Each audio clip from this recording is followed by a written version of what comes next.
Hello everyone, welcome back to Ninja Prep. This is Kapil Goyal, your educator and mentor for PG Physics. तो CUET PG 2024 में जो भी जियो physics का exam दे रहा है तो उनके लिए मैंने PYQ सीरीज स्टार्ट की है। इस PYQ सीरीज में हम 2022, 2023 और 2021 में आए हुए क्वेश्चंस को डिस्कस करेंगे। आज का जो ये लेक्चर होगा इसमें हम डिस्कस करेंगे 2022 के अंदर PYQs जो आए थे मैथमेटिक्स के, उनको हम डिस्कस करेंगे, मैथमेटिक्स के क्वेश्चंस को केवल। और ओवरऑल अगर मैं पेपर में बात करूं तो ज्यादातर जो क्वेश्चंस थे वो मैट्रिक्स के, उसके अलावा वेक्टर के क्वेश्चन ज्यादा थे, डिफरेंशियल से थोड़े बहुत क्वेश्चन है ना। तो बहुत टफ पेपर नहीं कह सकते आप, कोऑर्डिनेट ज्योमेट्री के इक्के दुक्के क्वेश्चन थे। तो अगर आपको ठीक ठाक मैथमेटिकल फिजिक्स आता है तो ये पेपर जो है आपके लिए ओवरऑल इजी था। चलिए स्टार्ट करते हैं। तो सबसे पहला जो क्वेश्चन है उसमें मैट्रिक्स का क्वेश्चन है, हालांकि अब अलग अलग पेपर में अलग अलग कोड होगा। तो 2 -1 -3 4x, तो यहाँ से अगर आप इसको सिंप्लीफाई करते हो तो ये बन जाएगा कितना, ये बन जाएगा 2x -y, और ये बन जाएगा -3x + 4y। और अब करा दो इसको ऐड, तो ऐड कराओगे तो 8 1, और ये कितना है 0 और 0। अब यहाँ से इस इक्वेशन को बना दो आप, तो ये बन जाएगी 2x -y + 8 = 0। और दूसरी इक्वेशन बन जाएगी -3x + 4y + 1 = 0। तो ये हमारे पास दो इक्वेशन मिल गई। ठीक, तो इस इक्वेशन को सॉल्व करो। इक्वेशन को सॉल्व करोगे आप तो ये ऊपर वाली जो इक्वेशन है इसको मल्टीप्लाई कर दो 4 से। इसको 4 से मल्टीप्लाई करोगे तो ये बन जाएगा 8x, ये बनेगा 4y, और ये यहाँ पर बन जाएगा 32 = 0। ठीक, तो यहाँ से बनेगा ये 5x, और ये कितना हो जाएगा +33, ये माइनस हो जाएगा ना, मैंने इसमें से इसको माइनस कर, ये वाली इक्वेशन को लिख दो आप, 1 मिनट, ये वाली को लिख दो 1, और ये माइनस आएगा यहाँ पर साइन, यहाँ पर साइन आएगा माइनस का, ये साइन आएगा तुम्हारा माइनस का, और ये प्लस का, ये तो इसमें से अब इसको जब चेंज कर रहे हो तो यहाँ से देखो कैसे बनेगा, ये तो हो गया कैंसिल, ये सीधा सीधा ये कैंसिल हो गया यहाँ से। तो ये कितना बन गया, ये बन गया 5x। ठीक है, और ये कितना हो गया, ये हो गया 33, और इक्वल्स टू 0। तो यहाँ से आपके पास x की वैल्यू आ गई -33/। अब जब ये x की वैल्यू आप सब्स्टिट्यूट करोगे किसी भी इक्वेशन के अंदर, ये फर्स्ट में कर लो चाहे किसी में भी कर लो, तो आपके पास y की जो वैल्यू आएगी वो आएगी -26/5। y की जो वैल्यू आएगी -26/5, दैट मीन्स कि करेक्ट आप ऑप्शन जो आपके पास हो जाएगा वो हो जाएगा थर्ड। नेक्स्ट क्वेश्चन पे आइए। क्वेश्चन नंबर सेकंड बहुत सिंपल सा क्वेश्चन है, आप इसमें आपको डिटरमिनेट निकालना है। तो 3, ये कितना हो जाएगा 4, ये हो जाएगा +3, माइनस माइनस 2 प्लस का हो जाएगा, यहाँ से मल्टीप्लिकेशन 2, 1 क्रॉस 2, और ये हो जाएगा 4 मल्टीप्लाई बाय -3, तो ये हो जाएगा कितना, 4 तिया 12 प्लस का हो जाएगा। ठीक है, प्लस का 12 हो जाएगा ये। तो +2, 2 और ये 12, फिर यहाँ पर +2, ये +2 हो गया, ये हो गया 1, और ये हो गया 8। ठीक, जब इसको सिंप्लीफाई करोगे तो ये कितना हो गया 7, और 7 × 3 ये हो गया 21। ये हो जाएगा 21, प्लस यहाँ पर कितना हो गया 12 और 2 14, और ये हो गया 28, और यहाँ से बनेगा ये 14, तो ये हो गया 21 + 14, तो ये आ गया 35। तो इसका जो करेक्ट आंसर हो जाएगा वो कितना हो जाएगा 35। तो 35 यहाँ पर करेक्ट आंसर। ठीक, तो सेकंड का जो आंसर हो गया वो हो गया 35। नेक्स्ट क्वेश्चन पर आइगन वैल्यूज बतानी है इस मैट्रिक्स की। तो हम मान लेते हैं, लेट सपोज आइगन वैल्यूज जो है वो λ1 and λ2, that eigenvalues are λ1 and λ2।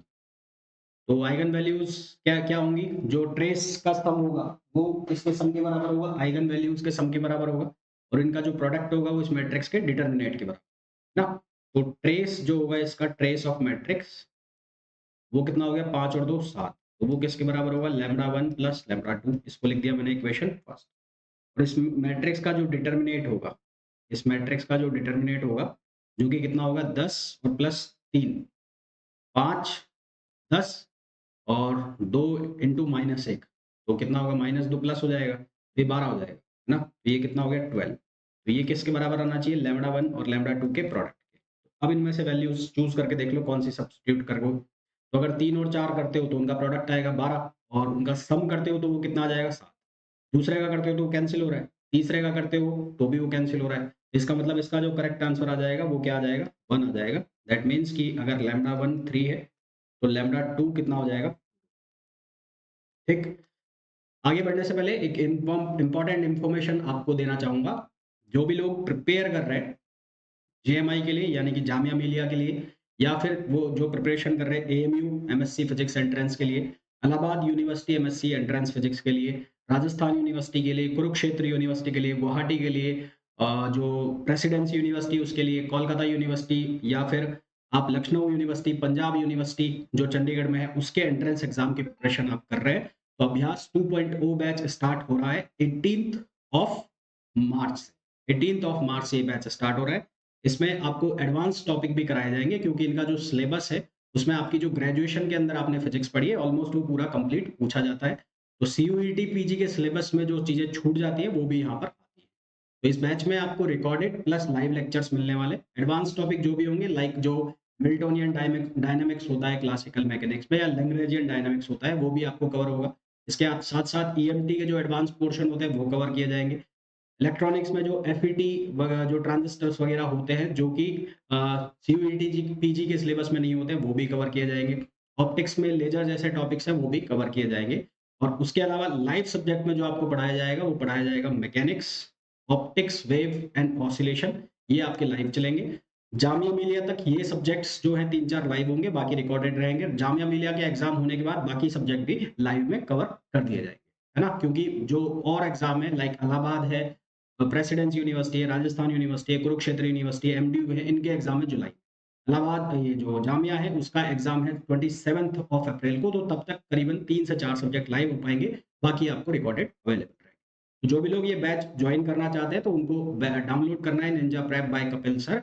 और उसके अलावा ये बैच का जो प्राइस रहेगा वो रहेगा 1700 रुपीज। ओल्ड स्टूडेंट्स जो भी हैं जिन्होंने भी कोई भी बैच ज्वाइन किया हुआ था सीयूईटी पीजी तक या सीयूईटी पीजी के पहले, उनके लिए इस बैच की जो फी रहेगी वो रहेगी 400 रुपीज। तो अगर आप ज्वाइन करना चाहते हैं तो आज ही डाउनलोड करें Ninja Prep by Kapil sir. तो चलिए स्टार्ट करते हैं। नेक्स्ट क्वेश्चन में हमें बोला गया है, एक हमें मैट्रिक्स दी है ए 2 -1 4 3, और एक मैट्रिक्स है 1 -1 1 2 -4, और एक सी मैट्रिक्स है 1 4 -2 -, ए बी सी निकालना है। तो सबसे पहले आप निकाल लो बी और सी की वैल्यू। तो बी और सी का प्रोडक्ट निकाल लो, तो ये -1 1 2 -4, और जो सी है वो क्या हो जाएगा 1 4 -2 और -1।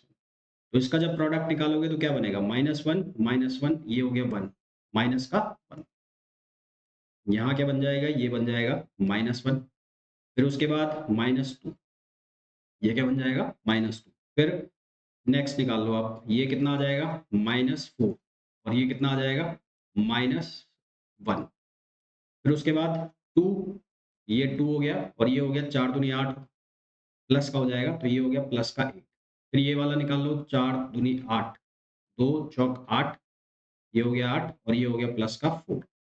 तो यहाँ से ये जो है मैट्रिक्स बन गई, ये मैंने लिखी हुई है, ये वाला एक बार। तो यहाँ से ये मैट्रिक्स बन जाएगी हमारी -3, और फिर -5, ये हो गया 10, और ये हो गया 12। ये मैट्रिक्स हमारे पास बन गई। अब हम इसको ए से मल्टीप्लाई करा देंगे, तो ए मैट्रिक्स कौन सी है 2 -1 4 3, और ये बी सी का प्रोडक्ट आ गया। बी सी का प्रोडक्ट क्या है वो आया है -3 -5 10 और 12। इसको जब आप सिंप्लीफाई करोगे तो आपके पास आंसर आएगा -16 -22 18 और 16। तो ये आपके पास आंसर आ जाएगा, यानी कि ऑप्शन डी जो है यानी कि 4 इसका करेक्ट आंसर हो जाएगा।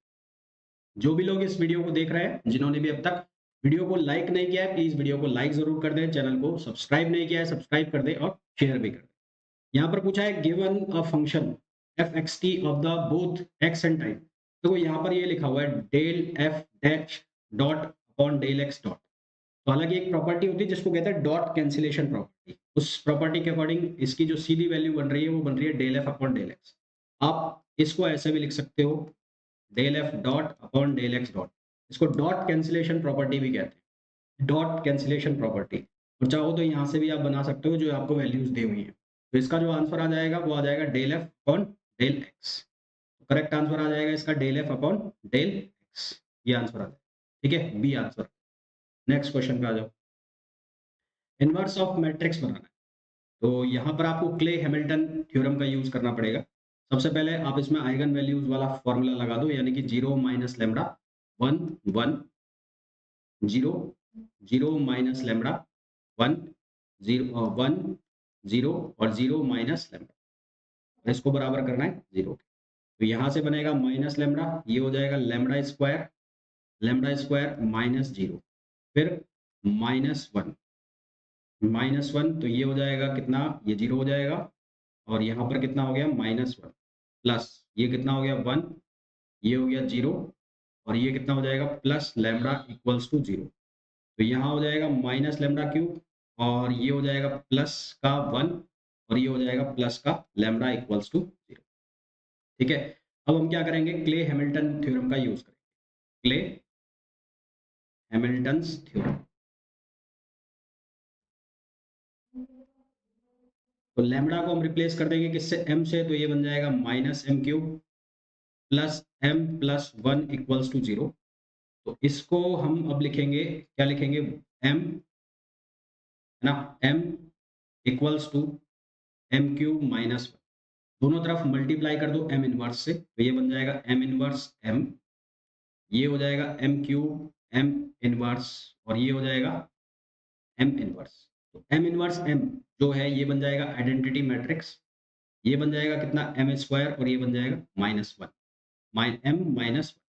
तो m-1 की जो वैल्यू है, m-1 यानी कि m इनवर्स की वैल्यू वो कितनी हो जाएगी, वो हो जाएगी m² माइनस। तो करेक्ट ऑप्शन जो हो जाएगा वो हो जाएगा m² माइनस i, यानी कि ऑप्शन सेकंड। नेक्स्ट क्वेश्चन पे आ जाओ। The eccentricity of equilateral on rectangular hyperbola, जो हाइपरबोला है, हाइपरबोला की जो एसेंट्रिसिटी है उसका फॉर्मूला जो होता है एसेंट्रिसिटी ऑफ हाइपरबोला की एसेंट्रिसिटी का फॉर्मूला होता है x² upon a² minus y² upon b² equals to 1, जहां पर जो a होता है उसको हम बोलते हैं ट्रांसवर्स, और b को हम बोलते हैं कंजुगेट। फॉर फॉर रेक्टेंगुलर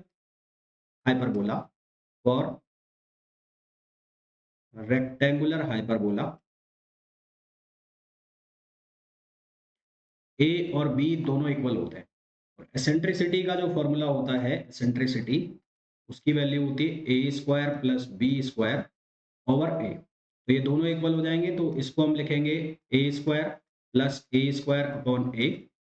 तो ये हमारे पास बनेगा √2a अपॉन a। a से ये कैंसिल हो गया, तो हमारे पास करेक्ट आंसर आ जाएगा √2, विच इज ऑप्शन 4। तो फोर्थ ऑप्शन जो है वो इसका करेक्ट आंसर हो जाएगा। Next question, with the pole of straight line का हमें बताना है पोल। ठीक है, इस स्ट्रेट लाइन का पोल बताना है। एक मिनट रुकना भाई,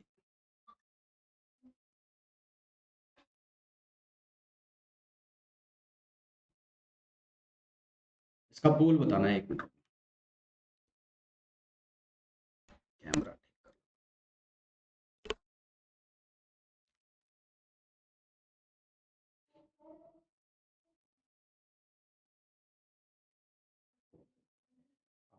तो इसका पोल बताना है, इसका पोल हम कैसे बताएंगे, इसके लिए कहाँ गई वो इक्वेशन लिखी हुई थी, हाँ जी। तो हमें सर्किल की इक्वेशन दी हुई है, सर्किल की इक्वेशन है 2x² plus 2y² minus 3x minus 5y minus 7 equals to 0। तो हम मान लेते हैं एक पॉइंट है x1 और y1, दो पॉइंट, एक पॉइंट मान लेते हैं x1 और y1 उसके कोऑर्डिनेट मान लेते हैं। तो उसको हमने पोल मान लिया, और उसके लिए हम स्ट्रेट लाइन की इक्वेशन बना लेते हैं। तो स्ट्रेट लाइन की इक्वेशन क्या लिखी जाएगी, वो लिखी जाएगी 2x plus 2y 2x plus 2y equals to 3/2 x plus x1, 3/2 x plus x1 plus 5/2 y plus y1 minus 7 equals to 0। ठीक है, क्या करा है, 2x 2y माइनस 3/2, मतलब x में x जुड़ा और उसका आधा करो, इसी तरह से 5 का आधा करके y प्लस y1 कर।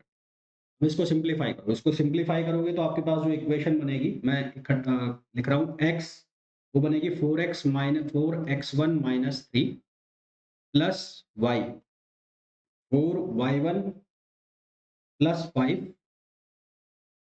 और ये बना minus 3x1 plus 5y1 minus 14 equals to 0।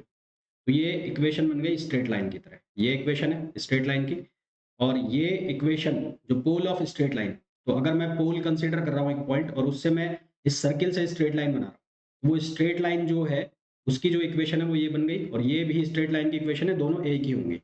दूसरी जो स्ट्रेट लाइन की इक्वेशन है वो कौन सी है, 9x plus y minus 28 equals to 0, ये हो गई इक्वेशन सेकंड। दोनों को कंपेयर करो, दोनों के कोफिशिएंट्स को कंपेयर करोगे तो लिखा जाएगा 4x1 minus 3 upon 9, 4x1 minus 3 upon 9 equals to, इसको लिखेंगे 4y1 प्लस 5 अपॉन 1, और ये वाला जो कांस्टेंट वाला पार्ट बन जाएगा पूरा, ये बनेगा minus 3x1 plus 5y1 minus 14, और अपॉन कांस्टेंट यहाँ पर कितना है, कांस्टेंट वाला पार्ट है यहाँ पर माइनस 7 है, कितना है -28, 9 से भी डिवाइड करोगे ना, नहीं, हाँ 28, सॉरी 28 लिखा हुआ है, -28। अब आपको यहाँ पर इक्वेशन बनानी है, तो इक्वेशन बनाने के लिए आप इनको क्रॉस मल्टीप्लाई कर लो, इक्वेशन बन जाएगी दो इक्वेशन बन जाएगी, तो उसके बाद आप वैल्यू जब सॉल्व करोगे तो यहाँ से वैल्यू निकलेगी आपके पास, x1 की वैल्यू आएगी 3 और y1 की वैल्यू आएगी -1। इस तरह से आपको इसको सॉल्व, यहाँ से इक्वेशन बनेगी, इक्वेशन बना के इनको सॉल्व करो। नेक्स्ट क्वेश्चन पे आइए। ये क्वेश्चन जो है वो ड्रॉप क्वेश्चन में था, इसका जो सॉल्यूशन है वो इस ऑप्शन में नहीं है ना, सॉल्यूशन तो इसका वो कैसे निकलेगा, 2 पॉइंट्स के लिए स्ट्रेट लाइन की जो इक्वेशन होती है वो होती है y minus y1, y2 minus y1 upon x2 minus x1 और x माइनस x1, है ना। तो यहाँ से जब आप इक्वेशन निकालोगे तो ये लिखी जाएगी y माइनस 3, ये लिखा जाएगा -2 माइनस 3 अपॉन 4 प्लस 1, और ये बनेगा x प्लस 1। जब इसको आप सिंप्लीफाई करोगे तो यहाँ से आंसर आएगा y minus 2, y minus 2 minus x, तो यहाँ से बनेगा x plus y minus 2 equals to 0। तो ये चारों ही ऑप्शन में ये गलत है, ये चारों ही ऑप्शन गलत है, तो ये ड्रॉप क्वेश्चन में था, यानी कि इसको ड्रॉप कर दिया था, सीयूईटी जी ने, पीजी ने इसको हटा दिया था इस क्वेश्चन। नेक्स्ट क्वेश्चन पा लो, ये डीएलएम्बर्ट प्रिंसिपल का क्वेश्चन है, इसको मैकेनिक्स का भी बोल सकते हो। तो डीएलएम्बर्ट प्रिंसिपल के अकॉर्डिंग जो नेट फोर्स है, अगर कोई बॉडी मोशन में है तो उसके ऊपर न्यूटन्स लॉ एप्लीकेबल नहीं है। तो न्यूटन्स लॉ को एप्लीकेबल करने के लिए उसमें क्या किया जाता है कि जिस डायरेक्शन में बॉडी चल रही है उसके ऑपोजिट डायरेक्शन में फोर्स लगा के, और उसमें नेट फोर्स की वैल्यू कितनी कर दी जाती है, 0। तो उसको हम कहते हैं डीएलएम्बर्ट प्रिंसिपल। तो जो ऑप्शंस दिए हैं उनके अकॉर्डिंग करेक्ट आंसर जो आ जाएगा इसका, वो आ जाएगा बी, बी इसका करेक्ट आंसर है। नेक्स्ट क्वेश्चन पे आ जाओ। यहाँ पर हमें बोला है particle of mass m, experience particle है कोई, और उस पार्टिकल का जो मास है m है, और उसकी इक्वेशन दी हुई है ये। तो यहाँ से हमें इक्वेशन पूछी है इसकी, तो क्या करो, इसको फोर्स को ma के फॉर्म में लिख लो, और a को आप कैसे लिख सकते हो, a को आप लिख सकते हो d2x upon dt2 m e power minus bt, तो m से m कैंसिल हो गया। अब इसका एक बार डिफरेंशिएशन कर दो, तो एक बार डिफरेंशिएशन करोगे तो ये बनेगा वेलोसिटी, और यहाँ से क्या बनेगा, ये बनेगा e power minus b t upon minus b और प्लस सी, इसको लिख दिया आपने इक्वेशन फर्स्ट। आपको बोला है कि इनिशियली जब टाइम जीरो है, जब टाइम जीरो है तो वेलोसिटी भी जीरो है ना। तो initially when when t equals to zero, तो dx अपॉन dt जो है उसकी वैल्यू भी जीरो है। तो यहाँ से हम क्या निकाल सकते हैं, यहाँ से c की वैल्यू निकाल सकते हैं, तो जीरो, और ये हो जाएगा -1 अपॉन बी और प्लस सी, तो यहाँ से c की वैल्यू आ जाएगी 1 upon B.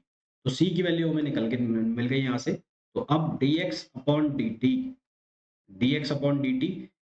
e power minus b t upon minus b, और c की वैल्यू कितनी लिख देंगे हम, 1 अपॉन बी। इसका डबल डिफरेंशियल, मतलब दोबारा से इसका इंटीग्रेशन कर दो, ये बनेगा x, और ये हो जाएगा e power minus b t upon b square plus t upon b और प्लस सी। फिर हमें कंडीशन दी गई है कि at t equals to zero,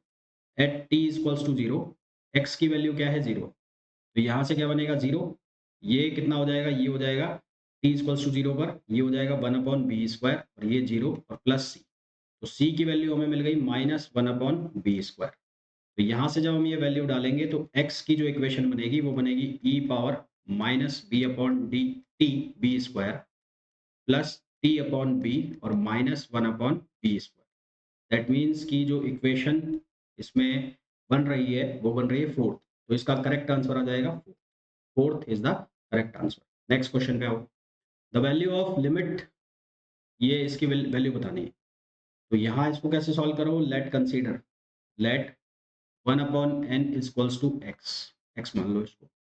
तो n की वैल्यू इनफाइनाइट है तो x की वैल्यू कितनी हो जाएगी 0, तो लिमिट चेंज होगी। तो यहाँ ये बन जाएगा लिमिट x टेंड्स टू 0 और ये हो जाएगा x पावर x। अब मैं इसको ऐसे लिख रहा हूँ e power limit x tends to 0 और इसको ऐसे लिख सकते हैं ln x और x लिख सकते हैं ना। फिर उसके बाद क्या करेंगे, e limit x tends to 0 x ln x ऐसे लिख दिया। अब ये जो x लिखा है यहाँ पर इसको नीचे 1/, में ले जाओ, e limit x tends to 0 ये हो जाएगा ln x और 1/x ऐसा लिख दिया मैंने। अब ये किस फॉर्म में आ रहा है, ये आ रहा है इनफाइनाइट अपॉन इनफाइनाइट फॉर्म में। अब इसका हम कर देंगे डी एल हॉस्पिटल लगा, एल हॉस्पिटल लगा दोगे तो ये बनेगा e limit x tends to 0। तो 1/x इसका डिफरेंशिएशन हो गया और इसका हो जाएगा -1/x। तो यहाँ से क्या बनेगा e limit x tends to 0 और ये हो जाएगा माइनस ऑफ x, है ना, क्या बन जाएगा माइनस ऑफ x। तो यहाँ से ln भी आएगा ना, कुछ गड़बड़ हुई है।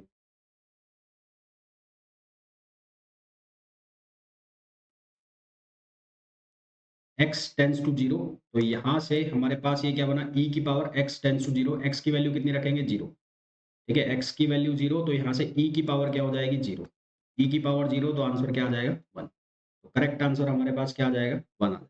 इसका राइट आंसर जो आ जाएगा वो आ जाएगा 1। नेक्स्ट क्वेश्चन पे आ जाओ। Stokes theorem in analog, Stokes theorem is analogous, analog नहीं, analogous of Gauss theorem. Gauss theorem जैसी होती है। Stokes theorem relates a surface integral of a derivative of function of the line integral of the function, derivative of the function of line integration, line integral मतलब Stokes theorem ये होती है ना आपकी, अगर कोई वेक्टर है f डॉट dl तो उसको आप ऐसे लिख सकते हो कर्ल ऑफ f और ds। तो ये तो होती है स्टोक्स थ्योरम, स्टोक्स थ्योरम। और जो गाउस थ्योरम है वो होती है surface integration f dot ds, उसको आप कन्वर्ट कर देते हो डाइवर्जेंस ऑफ f और dv। ये होती है गाउस थ्योरम, ये होती है गाउस थ्योरम, गाउस थ्योरम है। और ये वाली कौन सी थ्योरम है, स्टोक्स थ्योरम। तो ये दोनों ही सही है। तो स्टेटमेंट 1 और 2 दोनों करेक्ट है इसमें, क्वेश्चन नंबर 13 में। नेक्स्ट पे आ जाओ। यहाँ पर हमें पूछा नंबर ऑफ पोल्स, तो इसमें साफ साफ दिख रहा है, एक तो है z इक्वल्स टू पोल जो है सिंगल पोल, सिंगल पोल है ना, z इक्वल्स टू 1 और z इक्वल्स टू -3 जो है वो सेकंड ऑर्डर, सेकंड ऑर्डर पोल। सेकंड ऑर्डर पोल क्यों बोल रहा हूँ, क्योंकि यहाँ पावर कितनी है 2 है ना। तो टोटल नंबर ऑफ पोल्स कितने हो गए इसके 2, एक तो ये हो गया और एक ये हो गया, इसको 3 काउंट नहीं करोगे कहीं, इसको सेकंड ऑर्डर को 2 काउंट कर। टोटल पोल कितने हो गए इसके 2 हो गए। तो करेक्ट आंसर क्या आ जाएगा 2। नेक्स्ट क्वेश्चन पे आ जाओ।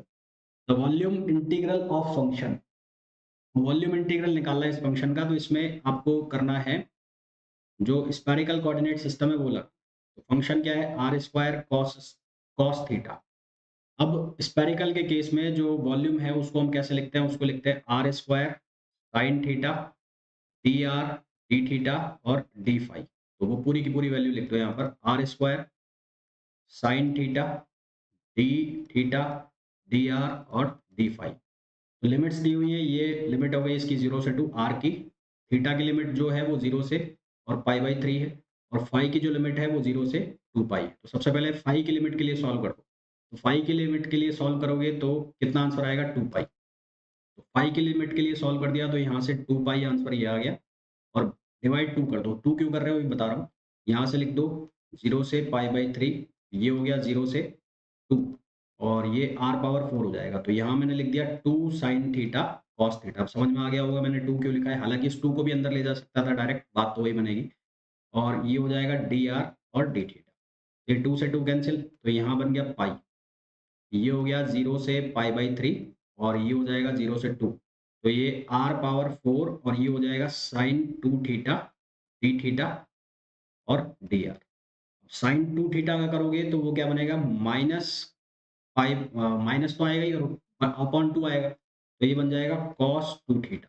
इसकी लिमिट कहाँ से कहाँ तक लगाओगे, 0 से और π/3। और r पावर 4 का जब करोगे तो ये बनेगा r पावर 5 अपॉन 5 और ये 0 से। इसको जब सिंप्लीफाई करोगे, मैंने वैल्यू लिखी हुई है, इसकी वैल्यू बनेगी 3/2, 32/5 और ये बनेगा π/2। तो 15.01 करके कुछ आंसर आएगा। तो नियर अबाउट आंसर इसका कहाँ आ जाएगा, 15 आ जाएगा। इसका करेक्ट आंसर क्या आ जाएगा, 15। नेक्स्ट क्वेश्चन पे आओ।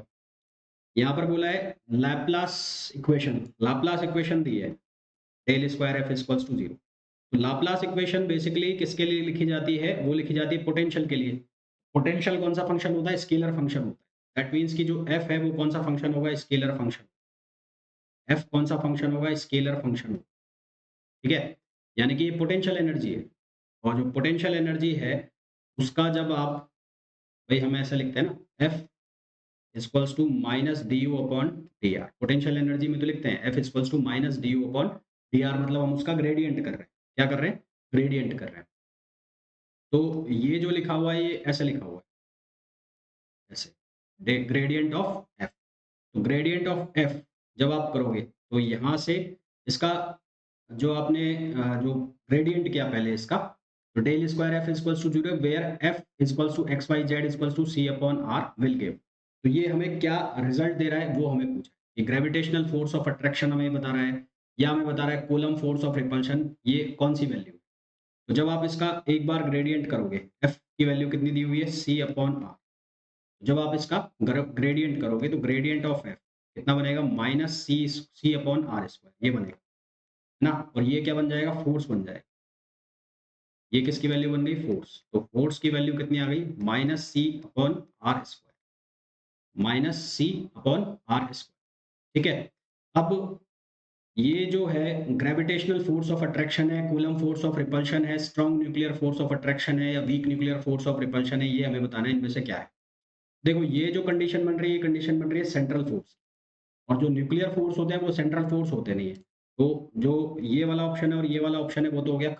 माइनस साइन आता है तो माइनस साइन का मतलब है अट्रैक्शन, और पॉजिटिव साइन आता है तो उसका मतलब होता है रिपल्शन। यहाँ पर साइन आ रहा है माइनस का, इसका मतलब है अट्रैक्शन। इसका जो करेक्ट आंसर हो जाएगा वो हो जाएगा ऑप्शन ए, है ना। इसका करेक्ट आंसर आ जाएगा हमारे पास ए। 16 में 17, ये सिंपल सी इक्वेशन है, n इक्वल्स टू होता है n not E power minus lambda T. यहाँ पर मास के फॉर्म में पूछा है तो m not E power minus lambda T, lambda को यहाँ लिखा हुआ है k। तो ये इक्वेशन ही आपसे पूछी हुई है, तो करेक्ट आंसर आपका इसका थर्ड आ जाएगा, सोचना ही नहीं है इसमें। ये आइडेंटिटी पूछी हुई है, यहाँ पर पूछा है दो स्केलर क्वांटिटी है f और g, है ना। तो ग्रेडियंट जो है हमेशा स्केलर का निकलता है, ग्रेडियंट निकलता है और उसके बाद एक क्वांटिटी मिलती है वेक्टर, वेक्टर क्वांटिटी मिलती है। तो इसका मतलब आपको ये लिखा गया है डाइवर्जेंस ऑफ स्केलर और उसके साथ एक वेक्टर क्वांटिटी, उस वेक्टर को मैं लिख देता हूँ v। अब ये एक आइडेंटिटी है, इस आइडेंटिटी को सॉल्व कैसे करते हैं, इस आइडेंटिटी का जो सॉल्यूशन होता है वो लिखा जाता है स्केलर और divergence of vector, divergence of vector plus फिर वेक्टर बाहर, और जो स्केलर कर दिया जाता है किसका, जो स्केलर है उसका कर दिया जाता है ग्रेडियंट। तो स्केलर का कर दिया ग्रेडियंट, और वेक्टर को क्या लिखा हुआ है मैंने, वेक्टर जो v है वो किसके बराबर है, ग्रेडियंट ऑफ g। तो ये वैल्यू डाल दो आप। तो डाइवर्जेंस और ग्रेडियंट ऑफ g ये लिख दिया, प्लस ये क्या हो गया, ग्रेडियंट ऑफ g, और ये क्या हो गया, ग्रेडियंट ऑफ। तो ये डाइवर्जेंस इनटू क्या, ग्रेडियंट, तो ये क्या बन जाएगा, ये बन जाएगा del square g, del square g plus gradient of g और ग्रेडियंट ऑफ, यानी कि जो ऑप्शन है वो कौन सा हो गया, फोर्थ ऑप्शन हो गया इसका करेक्ट। नेक्स्ट क्वेश्चन पे आओ। Which of the following equation represent the irrotational characteristic. Irrotational का मतलब होता है उसका कर्ल जो है वेक्टर का वो 0 होना चाहिए। मान लो इलेक्ट्रिक फील्ड मान लो, तो इलेक्ट्रिक फील्ड का कर्ल क्या होता है? 0। और इलेक्ट्रिक फील्ड कैसे निकालते हैं? Minus gradient of phi, minus gradient of, यानी कि अल्टीमेटली यहाँ पर ये लिखा हुआ है कि curl of gradient of phi, curl of gradient of phi किसके बराबर होगा? 0 के, अगर वो इरेटेशनल है। तो इसका मतलब मैं इसको ऐसे बोल सकता हूँ, curl of grad of f equals to क्या होगा? 0, है ना? तो करेक्ट आंसर क्या आ जाएगा? थर्ड। नेक्स्ट क्वेश्चन पे आ जाओ। यहाँ पर हमें ये पूछा है स्फेरिकल कोऑर्डिनेट सिस्टम के लिए। तो स्फेरिकल कोऑर्डिनेट सिस्टम के लिए अभी मैंने आपको बताया था वॉल्यूम जो बनता है वो बनता है r square sine theta, d theta, d r भी बोल सकते हो, डी थीटा भी, और डी रो भी बोल सकते हो, D rho D theta D, यानी कि सी का जो करेक्ट आंसर है वो 1 है। मैच कराओ, सी में 1 कहाँ आ रहा है? सी में 1 आ रहा है फर्स्ट में और थर्ड में, यानी कि सेकंड ऑप्शन गलत और फोर्थ ऑप्शन गलत। उसके बाद ए जो है डिस्प्लेसमेंट एलिमेंट, उसमें आना चाहिए third, D R R E D theta, क्योंकि जो इसके 3 एलिमेंट होते हैं स्फेरिकल के वो लिखा जाता है are cap D R. DL2 की जो वैल्यू है वो लिखी जाती है R D theta theta cap, और DL3 की जो वैल्यू लिखी जाती है वो लिखी जाती है r sine theta d phi और फाई कैप, और इन तीनों को ऐड कर दो तो बन जाएगा डिस्प्लेसमेंट। तो ये फर्स्ट का बनेगा थर्ड, तो ए का थर्ड, यानी कि इसका करेक्ट ऑप्शन आ जाएगा कौन सा? थर्ड ऑप्शन इसका करेक्ट आंसर आ जाएगा। नेक्स्ट क्वेश्चन पे आइए। इस क्वेश्चन में हमें बोला है solution of equation x dy over dx equals to 2y minus, इसको सॉल्व करना है तो x dy अपॉन dx, इसको लिख लो minus 2y equals to x cube cos 4x, x से डिवाइड कर दो तो ये बन जाएगा dy upon dx minus 2y upon x equals to, ये बनेगा एक्स स्क्वायर कॉस 4x, ये एग्जैक्ट इक्वेशन बन गई। अब यहाँ पर इंटीग्रेशन फैक्टर निकालना है आपको, तो इंटीग्रेशन फैक्टर के लिए p की वैल्यू कितनी हो गई? Minus 2 upon x. E power क्या होता है? पी डी एक्स, ये होता है integration factor. Integration factor e power p minus 2 upon x d x, तो यहाँ से क्या बन जाएगा? ये बन जाएगा, ये बनेगा log x और एक्स स्क्वायर, है ना? तो ये बनेगा e log 1 upon x square बनेगा, क्योंकि माइनस भी आएगा, और फिर इसको आप लिख सकते हो 1 अपॉन एक्स स्क्वायर। अब इसका सॉल्यूशन क्या होता है? Integration factor into y equals to e integration, light ही बहुत जा रही है आज, इक्वल्स टू इंटीग्रेशन फैक्टर और इनटू क्यू, ये वाली जो क्वांटिटी है इसको बोलते हैं क्यू, तो ये बन गया क्यू और प्लस सी, ये dx भी आएगा यहाँ पर, यहाँ पर dx भी लिखोगे, dx प्लस सी। करो सॉल्व, आई एफ की वैल्यू कितनी हो गई? y upon x square, I F यहाँ पर भी रखो 1 अपॉन एक्स स्क्वायर, और क्यू की वैल्यू कितनी है? X square cos 4x dx plus C, तो ये एक्स स्क्वायर से एक्स स्क्वायर कैंसिल, तो यहाँ से आपके पास वैल्यू बनेगी y upon x square equals to, ये हो जाएगा cos 4x dx plus C, तो ये हो गया y upon x square, cos 4x का इंटीग्रेशन करोगे तो sin 4x अपॉन 4, है ना, और प्लस सी, क्रॉस मल्टीप्लीकेशन कर दो एक्स स्क्वायर का, y equals to x square sine 4x upon 4 plus c x square. तो इक्वेशन जो हमारे पास बन गई वो क्या बन गई? y equals to x square sine 4x upon 4 plus c x square, यानी कि सेकंड ऑप्शन जो है वो इसका करेक्ट आंसर है। तो राइट आंसर इसका आ गया कितना? सेकंड। ठीक है, तो ये थे मैथमेटिकल फिजिक्स 2022 में आए हुए क्वेश्चंस। होपफुली सारे सॉल्यूशंस आपको अच्छे से समझ में आ गए होंगे, और इस लेक्चर का पीडीएफ आपको चाहिए तो आप टेलीग्राम, जो चैनल है मेरा, टेलीग्राम ग्रुप है सॉरी, कपिल गोयल फिजिक्स, उसको ज्वाइन कर सकते हैं, वहां पर आपको इसका पीडीएफ अवेलेबल हो जाएगा। तो मिलते हैं नेक्स्ट वीडियो में, जिसमें हम फिजिक्स के जो क्वेश्चन है 2022 के उनको डिस्कस करेंगे। कल हम डिस्कस करेंगे 2021 या 23 के, कल कौन सी तारीख है? आज 16 है ना, 17 और 18 को हम डिस्कस करेंगे, मतलब 3 ही पेपर डिस्कस करने हैं, 2020, 23 और 21। तो आज 22 का, कल हम डिस्कस करेंगे 21 या 23, और फिर परसों एक पेपर। ठीक है? जिन भी लोगों ने वीडियो को लाइक नहीं किया है, प्लीज़ वीडियो को लाइक ज़रूर कर दें, चैनल को सब्सक्राइब नहीं किया है, सब्सक्राइब कर दें और शेयर भी ज़रूर कर दें।